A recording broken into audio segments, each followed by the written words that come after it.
Okay, so I'm going to start with this one here. This is the English rose, and I'm just doing it really, really simply. I just want you to see the detail in the emboss. I hope that camera can get in really close, because when you see how detailed it is when I get it through the machine, that's when you'll go, wow, these really are something different, these folders. So that's the card we're working on. Now, all the folders are 5x7.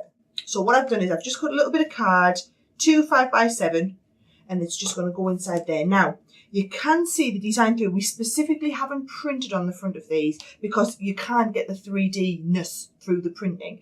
So I know we normally print on our folders, but we haven't, and that's the reason why.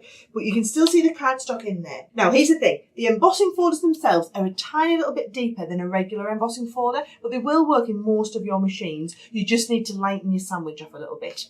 Now, if you're using the Gemini, I'll explain to you how you would lighten your sandwich off. So a regular embossing folder, you'd use the 2 outside cutting plates.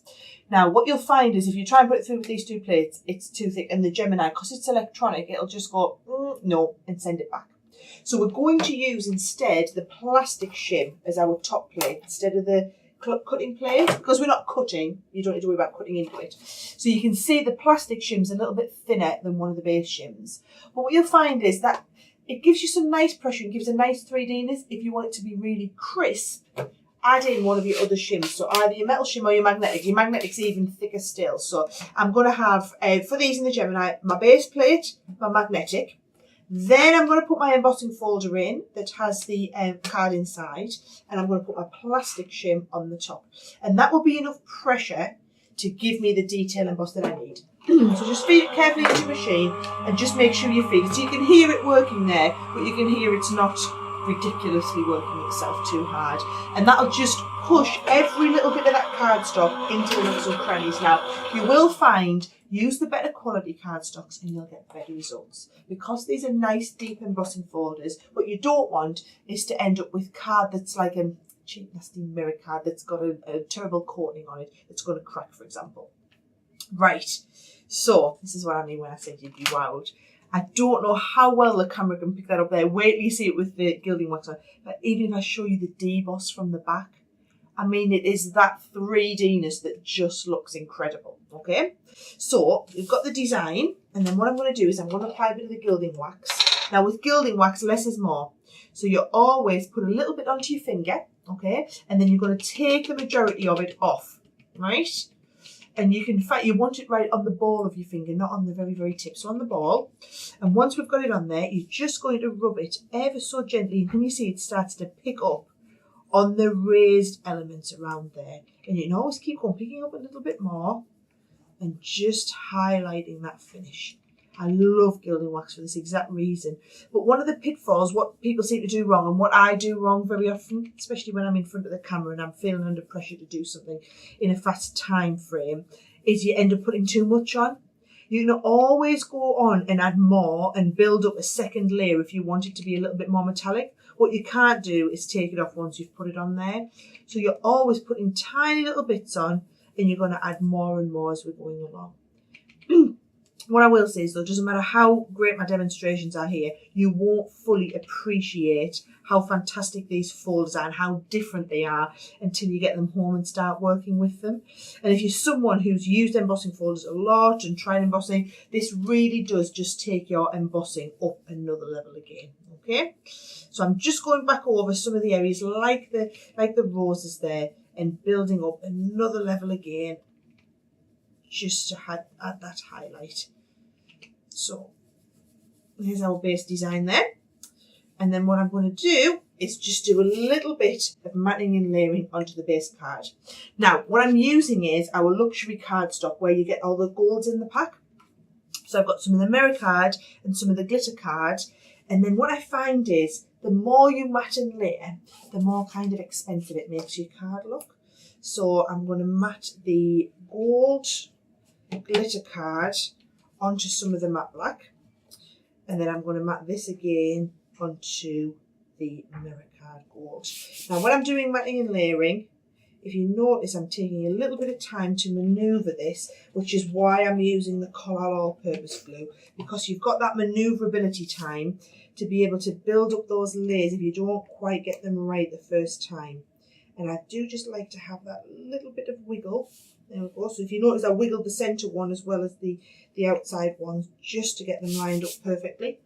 And then that will go onto the front part of the card.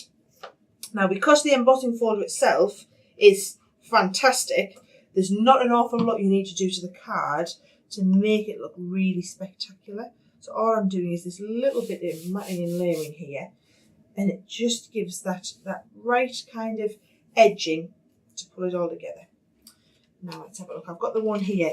All I've done with this one here is added more and more of the gilding wax. So can you see? Here's the one I've just been doing, and then here's the one I've just added more and more gilding wax. You can see, just by taking more onto your finger and building up and up over top of that rose, you're just going to get it more and more shiny. So that's the one that I've got ready. Now again, if you want, I would definitely recommend the colour all purpose to get in all those little nooks and crannies there. And just to finish that off perfectly. Okay, so what that'll do is the glue will sink in to all the elements where you've got those 3D roses and whatnot.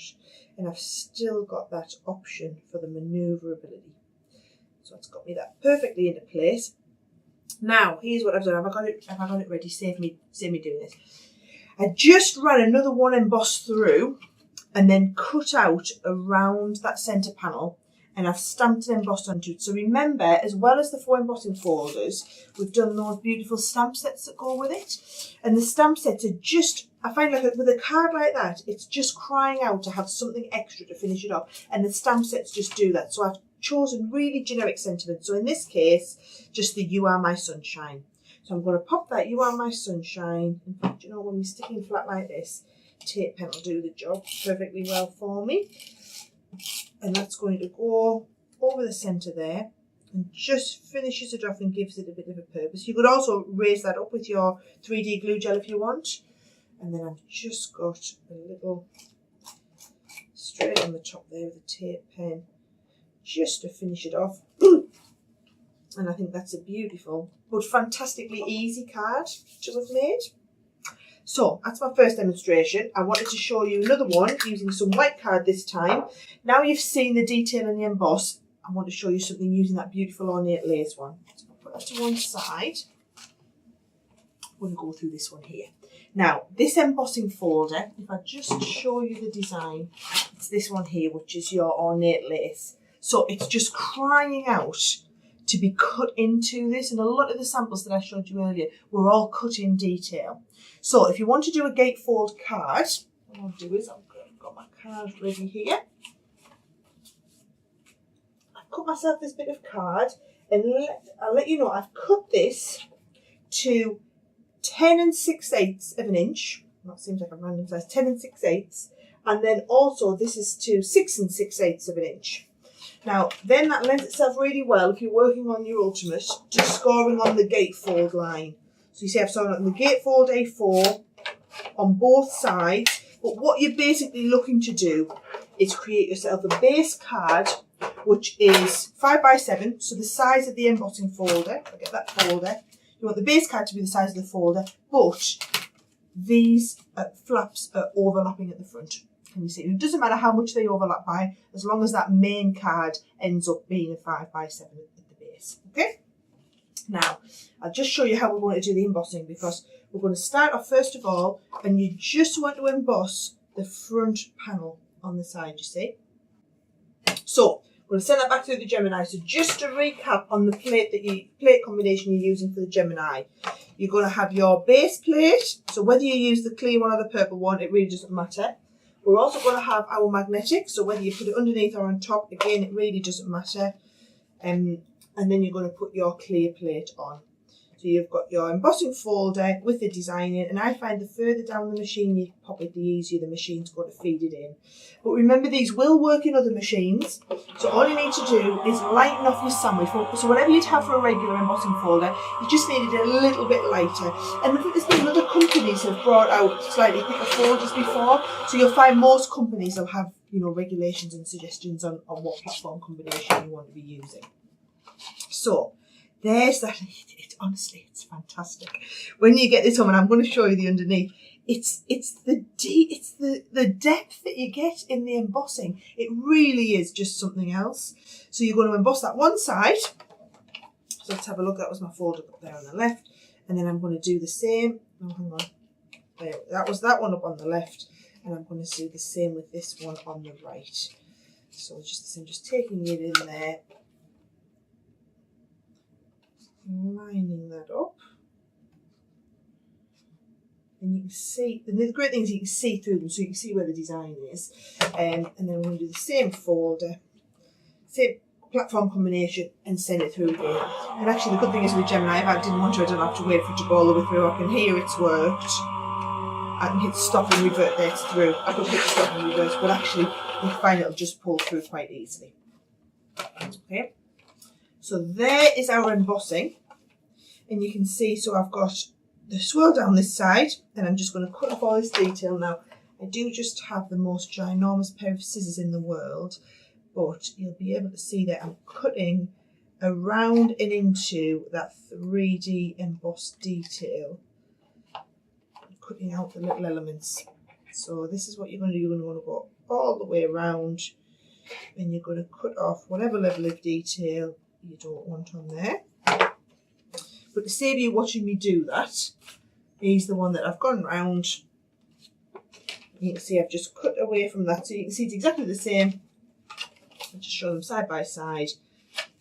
Just cut away that detail, and you get left with the gatefold card in the centre. Okay. Now again, I'm just going to add a little bit of colour onto that. So I'm working with a Tim Holtz Victorian Velvet Distressing, and I'm going to use a little bit of cut and dry foam to apply this on. Okay, so you're just coming in with the foam, pick up plenty of it onto your foam, and then I'm just able to colour around the top of this. And again, that foam is just going to enable you to only apply the colour onto the raised sections and not the sections below. And you can always build it up, you can always go back and add more on, you can't take it off.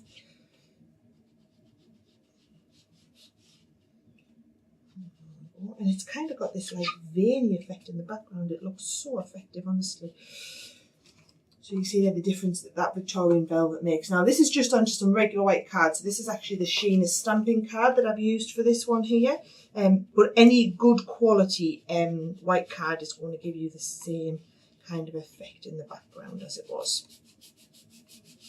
And what I'm doing is I'm applying my base of the colour, and then I'm going to go on later and add the gilding wax again.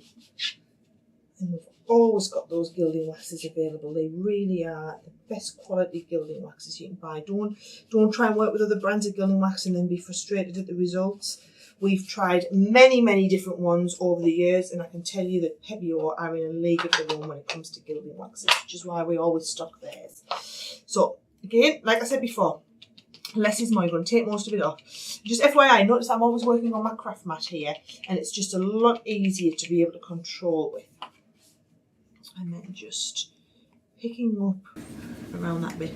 Now what you'll find is it's great to be able to apply the gilding wax, and then if you want a higher sheen, what you can do is you can go over and buff it just with a bit of kitchen towel or something like that. But if you go over and buff it, because gilding wax is actually made with metal, what it's going to do is it's going to buff it as though you were buffing your shoes. You know, it's going to bring them off to a higher shine. So you can apply your gilding wax and then buff it off to an even brighter finish if you want. But look at the difference that that's made. I mean, that really is truly the difference there.